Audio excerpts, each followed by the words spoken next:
अस्सलाम वालेकुम दोस्तों, मैं हूं ताहिर देसी टेकी चैनल से। और आज की इस वीडियो में मैं आपके साथ बात करने जा रहा हूं पेपाल की अकाउंट लिमिटेशंस के हवाले से। और देखिए, जब भी आपका पेपाल अकाउंट लिमिटेड होता है तो आपको कुछ ना कुछ जो है इन्फॉर्मेशन पेपाल मांगता है और वो सबमिट करनी पड़ती है। अगर आप वो इन्फॉर्मेशन जो है सबमिट नहीं करते तो आप अपने अकाउंट को फिर नॉर्मली यूज़ नहीं कर सकते। अक्सर ऐसा होता है कि ना तो आप पेमेंट सेंड कर सकेंगे, ना रिसीव कर सकेंगे और ना ही विड्रॉ। और कभी जो है ऐसा होता है कि आप सिर्फ रिसीव कर सकते हैं, आप उसको सेंड नहीं कर सकते, किसी को किसी ऑनलाइन वेबसाइट पर पेमेंट नहीं कर सकते या उसको विड्रॉ नहीं कर सकते। और कभी ऐसा भी होता है कि आप अपने क्लाइंट को रिफ़ंड कर सकते हैं और कभी वो आप रिफ़ंड भी नहीं कर सकते। यानी अकाउंट की जो लिमिटेशन है हर अकाउंट के हिसाब से ये थोड़ा मुख्तलिफ होता है, और कहीं कुछ ऑप्शंस होते हैं और कहीं कुछ। अब देखिए, जैसे अगर मैं आपको बता दूं कि अगर आपका अकाउंट लिमिटेड हुआ है और आपसे जो है पेपाल वहाँ पे कुछ इन्फॉर्मेशन मांग रहे हैं और डिफरेंट टाइप के आपसे मांगी जाती है इन्फॉर्मेशन। कहीं पे आपसे वो फ़ोटो आईडी मांगता है, बैंक स्टेटमेंट मांग सकते हैं, ठीक है, और फिर इन्वेंटरी वगैरह की इन्फॉर्मेशन। यानी यहाँ मेरे पास ये देखिए एरर है कि वेंडर सप्लायर इन्फॉर्मेशन। और अब वेंडर और सप्लायर इन्फॉर्मेशन में जो है इसका मुराद ये है कि आप जो ऑनलाइन सर्विसेज प्रोवाइड कर रहे हैं या जो भी चीज़ आप सेल कर रहे हैं और पेमेंट आप पेपाल के ज़रिए रिसीव कर रहे हैं, तो आपने इन्फॉर्मेशन देनी है कि आप जो है कहाँ से जो अपनी तमाम प्रोडक्ट्स हैं वो परचेज़ करते हैं, और उसके बारे में आपने टोटल जो इन्फॉर्मेशन है वो प्रोवाइड करनी होती है। अब इसमें दो ऑप्शंस हैं। एक तो आपकी आती है फ़िज़िकल प्रोडक्ट्स, आप पेपाल के ज़रिए जो है पेमेंट रिसीव करते हैं और कोई फ़िज़िकल प्रोडक्ट्स वगैरह जो हैं वो सेल करते हैं। तो फिर आपको अपने जो सप्लायर है उसकी इन्फॉर्मेशन देनी पड़ेगी कि यानी कौन सा आपका सप्लायर है जहाँ से आप अपने प्रोडक्ट्स परचेज़ करते हैं, लेते हैं और फिर आगे आप उनको सेल कर रहे हैं। अगर आप खुद भी कोई प्रोडक्ट्स वगैरह खुद ही क्रिएट करते हैं और उनको आप ऑनलाइन सेल करते हैं तो फिर आपको वहाँ पे उसके हवाले से भी टोटल इन्फॉर्मेशन देना पड़ेगी। अब जैसे यहाँ पे अगर मैं आपको स्क्रीनशॉट दिखाऊँ तो यहाँ लिखा हुआ है कि please provide some details about your inventory and contract information for your supplier, यानी कि जिससे आप प्रोडक्ट्स ले रहे हैं वो सप्लायर आपका। और contact information should include your suppliers name and phone number, address और ईमेल।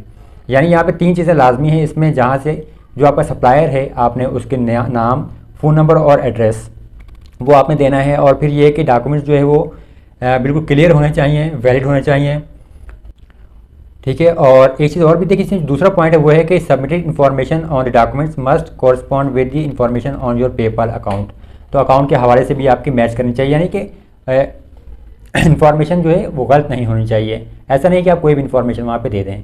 और फिर उसके बाद ये कि जो आपके जो डॉक्यूमेंट्स हैं वो 6 महीने से ज़्यादा पुराने नहीं होने चाहिए। विद इन 6 मंथ है उसकी रेंज के अंदर होने चाहिए। यानी 2, 3 या 4 महीने पुराने भी डॉक्यूमेंट्स होंगे आपके सप्लायर के हवाले से तो वो आप दे सकते हैं।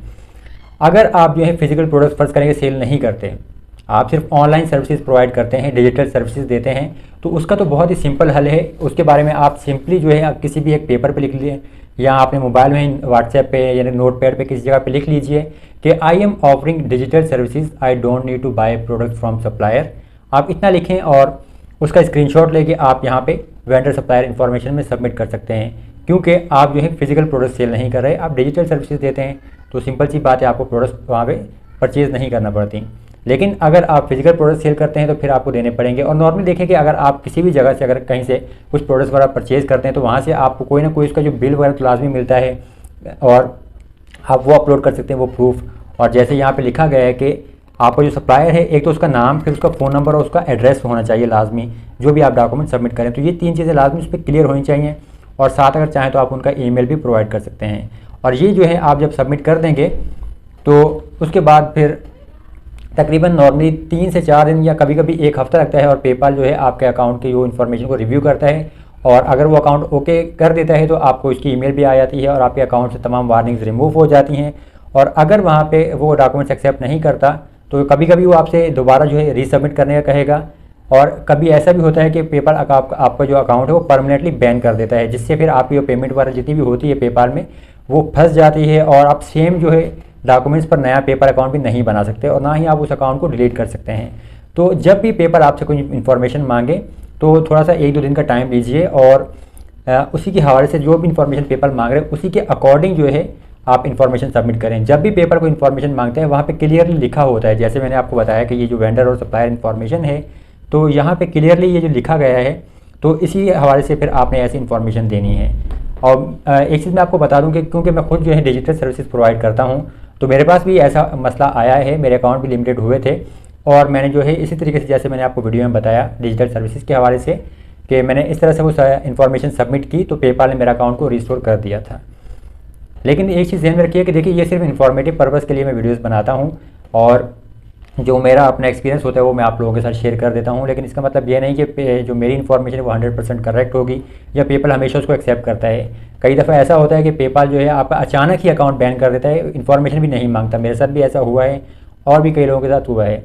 तो जब भी ये जो रिस्क है आपको ये लेना पड़ता है, और लेकिन फिर भी क्योंकि काम तो करना है आपने, तो काम कीजिए। उम्मीद करता हूँ कि आपके जो अकाउंट का मसला है इंशाल्लाह वो भी इस तरह से ईजिली रिजॉल्व हो जाएगा। वीडियो देखने का बहुत शुक्रिया। मैं हूँ ताहिर ताउस देसी टेकी चैनल से। अल्लाह हाफिज़।